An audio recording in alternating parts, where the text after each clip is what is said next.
Hello my good people. Nimeishi kusema kuna zile warnings, kuna zile red flags zenye unafaa kuona kwa nyumba yenye unafanya kazi, ukuwe warned na wewe mwenyewe uthink twice. Ujue ni lazima ukuwe ready for anything. Anything can happen to you anytime. Tuna huyu mwenzetu saa hii anaomba msaada, kwa saa hii ameshafungiwa kwa room na boss wake. Ukiweza sikia vyenye anaongea, nitawaekea usikize. Yeye mwenyewe alikuwa akiona hizo red flags. Yeye mwenyewe alikuwa akiona hizo red flags. Na kuna vile mambo ingine ilikuwa ikihappen kwake akiwa tu mahali pale kwa ile nyumba. Sisemi hajaweza kujisaidia, because hakuna vile angeweza kujisaidia vyenye aliweza kufanyiwa. Mimi guys huwa nasema, mimi kazi yangu haikuangi kurescue watu wenye wamepatwa na shida. Lakini kazi yangu inakuanga kuokoa wewe mwenye haujapatwa na shida yenye imeweza kupata mwenzetu, wewe mwenye hujapatwa, lakini ukuwe warned that unaweza patwa na shida kama hiyo. Unaweza jiokoa aje. Hii ndio kazi yangu guys. Creating awareness. Ile kitu yenye imehappen kwa mtu, keep in mind inaweza happen kwako kesho. So, before niweke ile msaada yenye naomba na ni nini alifanya na ni nini ili happen ndio aweze kuwekwa pale, nataka niongelelee ile kitu ukiingia kwa nyumba ya Mwarabu unafaa kufanya before anything else. Hii naongelelea kwa wale watu wenye huwa wanaruhusiwa kutumia simu. Wakati umepewa simu, wakati uko na simu kwa ile nyumba, guys, kitu ya kwanza ya muhimu si kuenda kwa TikTok kuangalia mavideos, si kuenda kwa TikTok kuanza kuchukua videos zako ukizipost. Hapana. Kitu yenye unafaa kufanya, jaribu kujua where you are. Most of us hatujuangi hata tuko wapi. Wewe uko Saudi Arabia, lakini ukiweza uliza uko Saudi Arabia wapi, haujui. Sababu gani? Ulishukuliwa kutoka airport. Ulishukuliwa kutoka airport, ukapelekwa mpaka kwa gate. Ukaingishwa kwa gate, haujawahi toka kwa hiyo gate. Unaweza maliza even 2 years bila kutoka kwa hiyo gate. But uko na simu, uko na wifi all through. But hauwezi jua vile utatumia hiyo simu yako. In case of anything, how you can rescue yourself. Okay. First of all, wakati uko na simu yako, unafaa kuenda uangalie where you are. Where you are. Ujue wewe mwenyewe uko wapi. Uko Abha? Yes. Uko street gani? Jua hiyo. Hata iandike mahali. Yes. Iandike mahali. Ikiwa wewe uko pale na hujaifanya hivyo, enda ufanye saa hii. Okay? Unaenda tu kwa Google, unaangalia. Okay? Another thing, where is the mosque near me? Uone iko kwa distance gani. Kila place iko na mosque. Kila nyumba iko na mosque karibu yenye utaenda tu mguu. Mahali unaweza enda tu mguu. Andika mahali. Iko direction gani? Andika mahali. Yes, this we are doing because of maybe tomorrow you will be in trouble.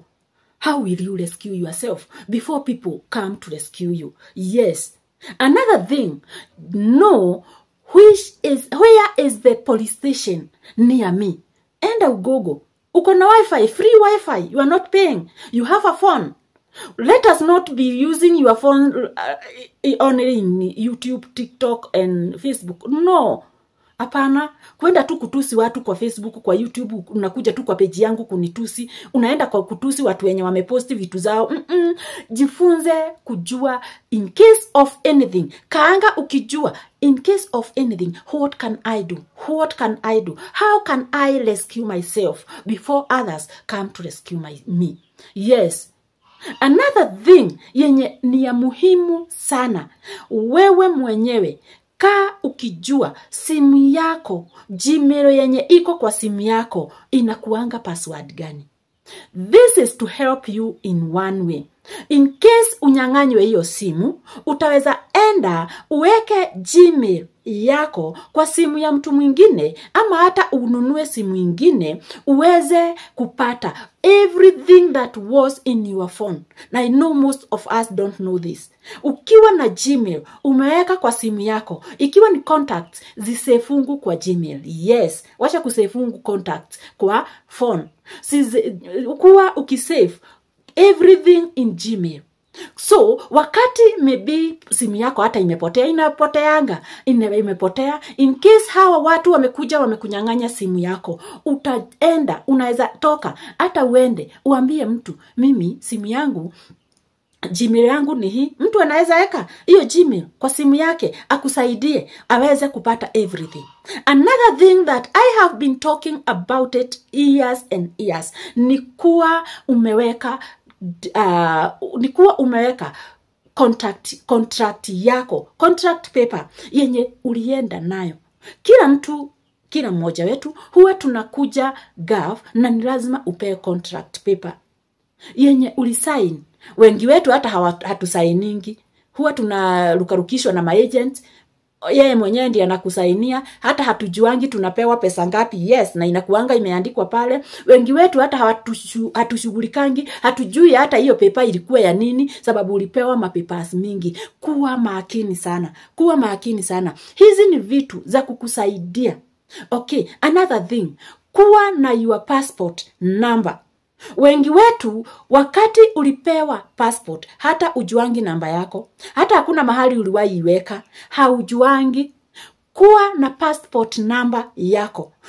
Why passport number? Ikiwa uko na passport number, uende mahali, either maybe umetoka kwa hiyo nyumba, passport yako hauna, utaweza iende ipelekwe kwa migration, na ikipelekwa kwa migration utajulikana wewe ulikuja hivi wapi, ulikuja na nani alikuleta. Hiyo passport yako ndio imebeba kila kitu, sababu ndio hata inajua visa yenye ulikuja nayo. So guys, let us not only be risking our lives. Okay? Kuna ile kitu ingine naweza himiza guys, mtu uwe ukijua, ukuwe nayo kwa your head. Wakati ulifika kwa ile nyumba, make sure umepea wazazi wako namba ya boss wako mwenye amekusponsor. Where is that number?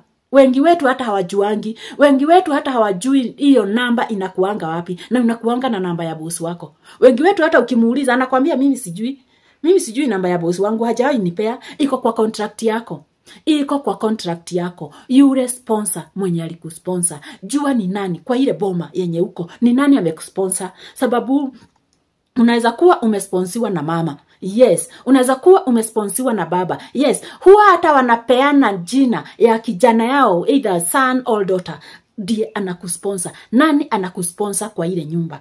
Ndio ukue na hiyo kila kitu kwa your head, on your mouth tips. Okay, another thing I want you guys to know this. Na ukaange ukiwa makini, na ukaange ukijua si eti ni mmoja, it is only Lucy or it is Mercy, it is only Mary.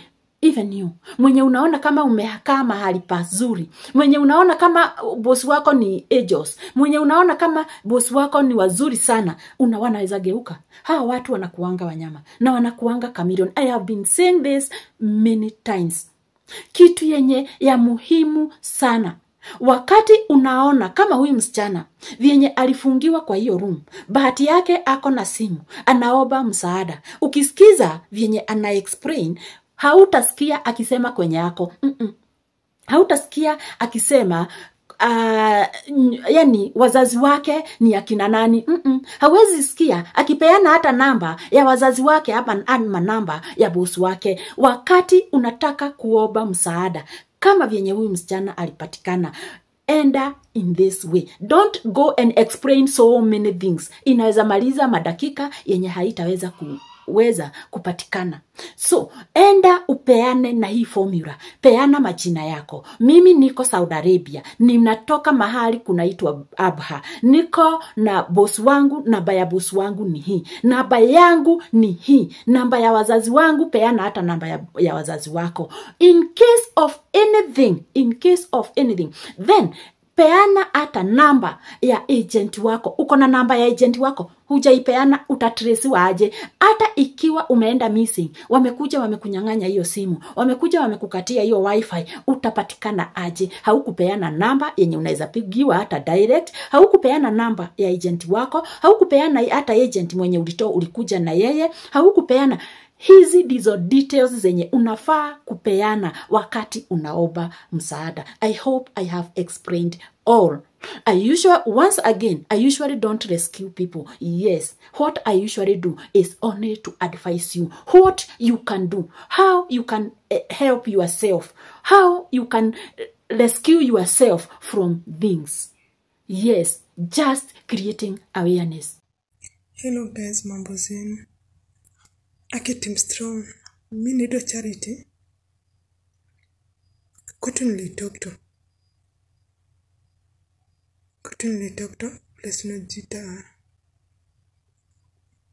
Ilasit, nilitokto Kajiado.